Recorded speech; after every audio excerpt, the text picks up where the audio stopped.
Hey everybody, One of Wisdom here. We are back continuing our mass upgrades. Just wrapped up the air element Skylanders. Went primary upgrades on all four. We are now ready for the undead element. I will go ahead, try to do them in order here. I guess I'll do Chop Chop first, who is already pretty heavily upgraded. As you can see by the glowing blade, I went down the primary. My plan is to take legendary Chop Chop down the secondary path for the increased shield. We'll take a look now. You can see he's level 10, got quite a 9 heroics done, nothing too crazy. Base attack, Archean blade, slash away at your enemies with this ancient blade. Archean shield, hold B to protect yourself from most attacks, also deflects projectiles. First base upgrade, spiked shield bash. While holding B, press A to shield bash an enemy. Vampiric aura, sword does extra damage and you regain health by defeating enemies. That's pretty cool that he got that early on. Shield Spartan, move faster and block more damage while holding B. Which, again, that's something a lot of people take for granted, the extra speed. And then, lastly, Bone Brambler. Press Z to attack enemies with Bone Brambles. That's, of course, his tertiary ability. Then I came in and took the first path. Can't think of what it's called at this point, but, it's the sword one. Archean Combat Master. Press AA and hold B for the Archean Cyclone, and press AA and hold Z for the Archean Leap. Then we had Archean Vorpal Blade. Sword attack does even more increased damage. And that's basically where we're at.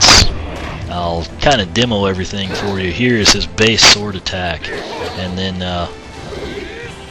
that's the spin, and then his leap will be AAZ, which he basically jumps up and spikes the sword. The shield, you can kind of see there, for what it's worth, he does move pretty quick, like that. And then of course his Bone Brambles, very underrated in my opinion. Anyway, we'll come in here, pick up his final upgrade down this path, which is Demon Blade of the Underworld. You've got to admit that looks pretty awesome in the picture. Swords have longer range and do maximum damage. I think that may be the first time in this game that I've actually seen maximum listed. It may have happened before, but this time it just sticks out to me for some reason. So we'll go ahead and take that, skip the cutscene. As you can see, that sword looks like something he shouldn't even be carrying now.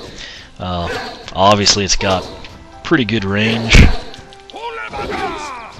and that should be a nice upgrade.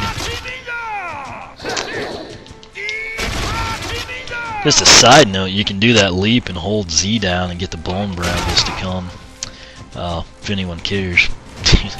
Now we will come in and we will pick up his Soul Gem, which is the Cursed Bone Brambler. Bone Bramble do extra damage, requires Soul Gem and Shattered Island. The cool thing about this is that it's the Soul Gem. It's not limited down one path or something.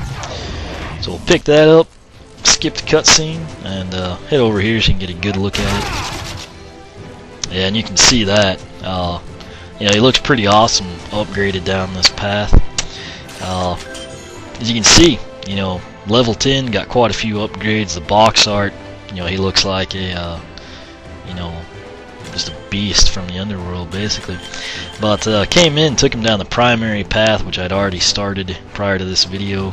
Archean Combat, Archean Vaporal Blade, and then we did Demon Blade of the Underworld, and followed it up with a Soul Gem, Cursed Bone Brambler. Now we are ready to do our next Undead Element Skylander. This one shouldn't take long. It's Ghost Rooster. For those of you that have been here for the long haul, Ghost Rooster is the first Skylander I hit level 10 with, and had just a bunch of upgrades done with. He has 30 on heroics. I have not done Wham Shells yet, and then I don't think I will ever be able to do Drobots because of the upgrades he has.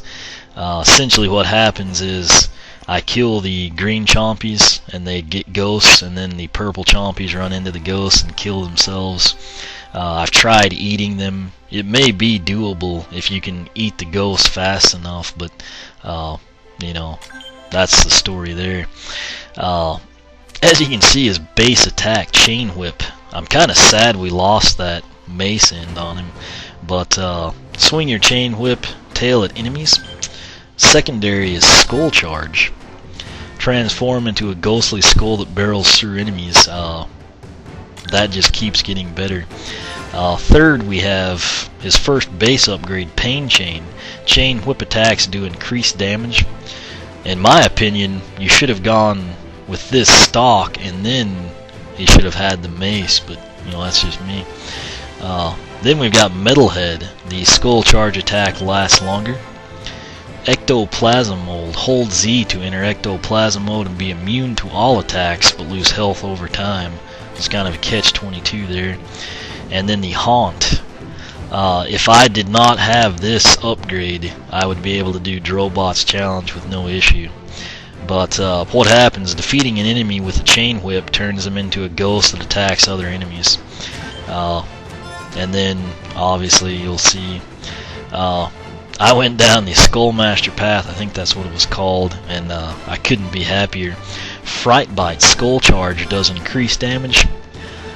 Unfinished Business, defeating an enemy with the Skull Charge creates a ghost. That's the other downside. Now, not only can you not kill something with the Pain Chain without creating a ghost, but the Skullmaster also does that. So potentially, if you haven't done this down that upgrade path and you're on the Wii, stop immediately and go do Drobot's Heroic Challenge. You'll thank me later.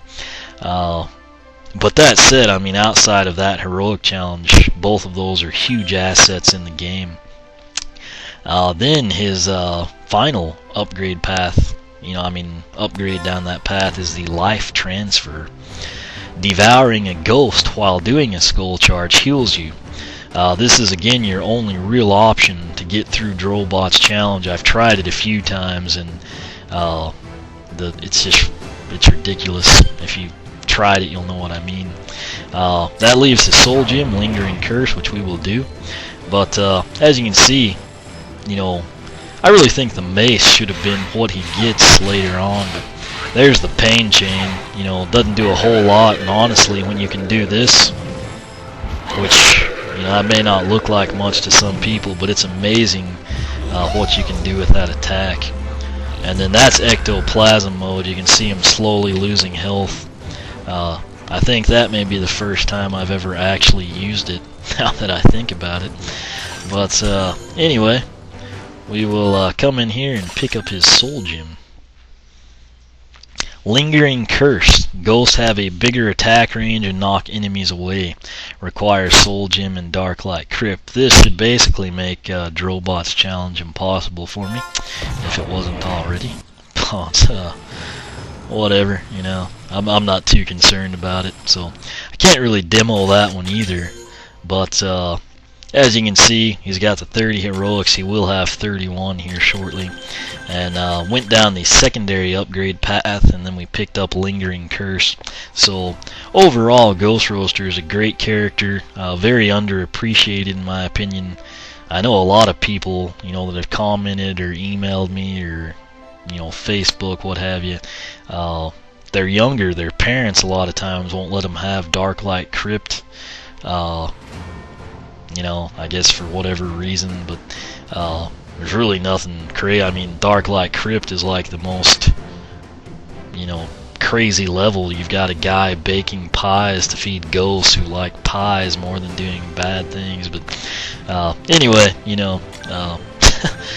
I feel for you if you can't get him. Your parents won't let you. But he's a great character. There's really nothing, There's really nothing in the game that's that bad, in all honesty. But anyway, I will quit rambling there, and we will move on to Hex. Hex is another interesting character here. Alright, she is level 10, obviously. She's pretty quick for 91 speed. Just done 8 heroics with her. As you can see, there's some of these characters I just ramble around on. I skipped one of her base upgrades and then I did the soul gem. You know, not sure what my logic was, but you know. Her primary attack is Conjure Phantom Orb. Launch magical orbs of spectral energy that attract your foes. And then Rain of Skulls. Hold B to begin casting this spell. When fully charged, ghostly skulls rain down. What's horrible about that is it takes forever to use. There's almost no place in story mode you can even use it. Wall of Bones. Press Z to create a Wall of Bones. That was her first primary upgrade. Then I did Bone Fortress. The Wall of Bones is larger and takes more damage to destroy. And then her final base upgrade is twice the orbage. Shoot 2 phantom orbs at once. And then, like I said, for whatever reason, I went ahead and bought her soul gem, you know, before even picking a path. Skull Shield. Skull Rain knocks away enemies and attacks. Requires soul gem and Cadaver's Crypt. So, now what we will do, here's Hex's primary attack. As you can see, you know, fairly limited range there. There's the bone wall, and it's not super fast, but I mean it's efficient. And then other cool thing about that, you can pass through it and then the bones come back.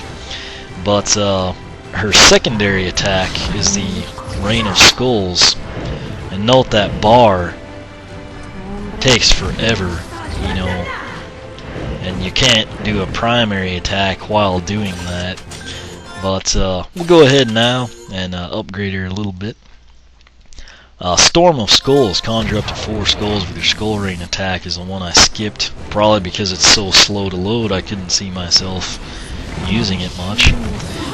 So now you can kind of see the 4 orbs. They become skulls, and as that happens they go up. I think if you could ever use it, it would be interesting they all hit Flynn instead of Quigley or Persephone. Anyway, now we are at the point where we have to pick a path.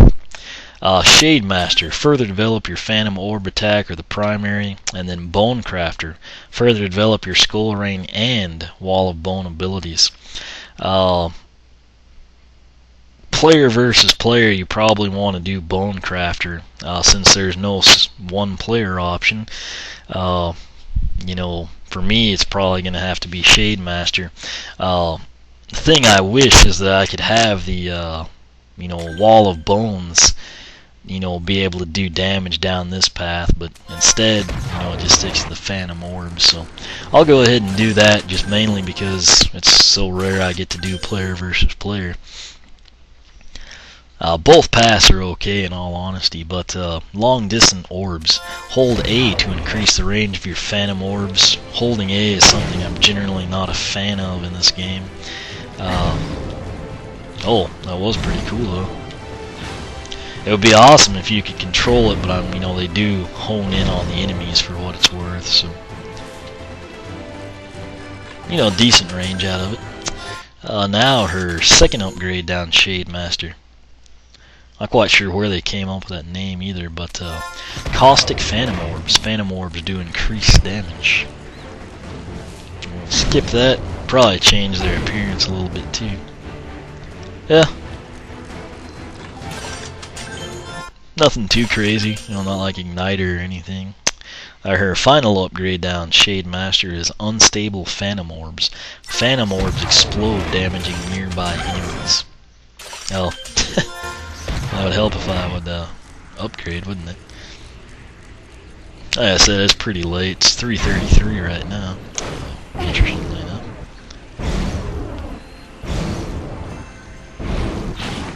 Okay, so you know, nothing too crazy, but it should deal, you know, decent damage. I think it'll be kind of cool to see what it does in gameplay. There you go. Pick Shade Master for Hex. We got the long distance, caustic, and unstable Phantom Orbs. Already had her soul gem, the Skull Shield. It's really all there is to that one. And like I said, it'll be something I'll really have to do in gameplay to kind of appreciate what we just upgraded. So we will pull Hex and put on Cinder. Alright, the good news with Cinder is I have another one because I found that triple pack with Lightning Rod and Zook. I don't think I've done anything with her yet. Not quite as good as like Double Trouble or Igniter in that format, but there's the primary. You can kind of hold it down, but you know, not for very long. And then secondary is a Shadow Dash, which creates ghosts, but the Shadow Dash doesn't do any damage. That's really all there is to her right now. I've done a few heroics, all the speed challenges. Spectral Lighting, A. Press and hold A to shock enemies with bolts of lightning. And Shadow Dash, dash forward in shadow mode, leave ghostly allies in your wake. So now we are ready to start her upgrades. Again, she's just one that I never took through anything, so here we go. Oh wow, it's pretty cool. She gets flight right off the bat. It's usually the third or fourth, but presses E to fly, increase speed and armor while flying. Probably should have looked into that, you know, a long time ago. But here you go. Not super fast, but you know, pretty precise as far as controls go. And we'll come back into our second base upgrade, which will be Black Lightning. Spectral Lighting does increased damage. Let me try to get a good look at that.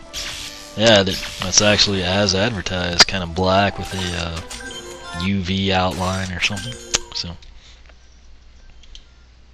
her third base upgrade will be Double Spooky. Not sure about the name, but ghosts do increase damage. Let's see if we can. I guess they're kind of pink. They look like a cereal marshmallow or something. But I assume they'll do as advertised. Her final base upgrade is Shadow Reach. Shadow Dash range is increased. Go ahead and take that, and let's see what we can do. It's not a huge increase, but I mean, in Shadow Dash, she is extremely quick. You can do speed runs with her if you wanted to.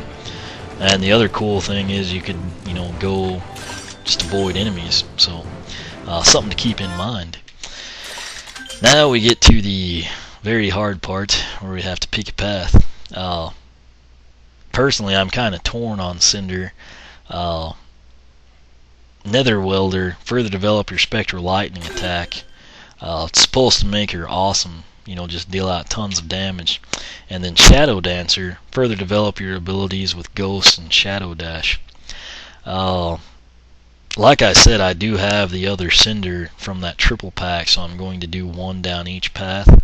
But the reason I'm intrigued by Shadow Dancer is certainly not because of the name, but rather because that last upgrade, you actually get to deal damage when you're in Shadow Dash mode, which I use it quite a bit when I play as Cinder. And for that reason, and also the fact I have another one that I'll take down Nether Welder, so it doesn't really matter, I'm going to go ahead and do Shadow Dancer. Generally, when in doubt, your best bet is to do the primary, you know, or just at least whichever attack you use more. But first upgrade down Shadow Dancer is Deathbound. Enemies hit by ghosts move slower. That's kind of a unique deal. Can't really showcase it, but you know, assuming we dodged an enemy and came back, they would be slowed down, and then we could hit them with the Black Lightning or something. Now we'll do her second upgrade down Shadow Dancer, which is Ghost Haunter. Ghosts last longer and have a greater attack range. That'll be nice, just if you've noticed they disappear very fast. So 1, 2, 3, 4. Still got the 4 of them, but as you can see, they hang around a lot longer than they did prior. Plus, they're not pink anymore. So that's kind of cool in my opinion. Her final one, which this is really the main reason I picked this path, in all honesty, is Shadow Strike. Shadow Dash does damage to enemies. So now, not only do you don't rely on the ghost to do damage and slow them down, you actually get to do damage while doing the, you know, Shadow Strike. So we'll skip that and come out.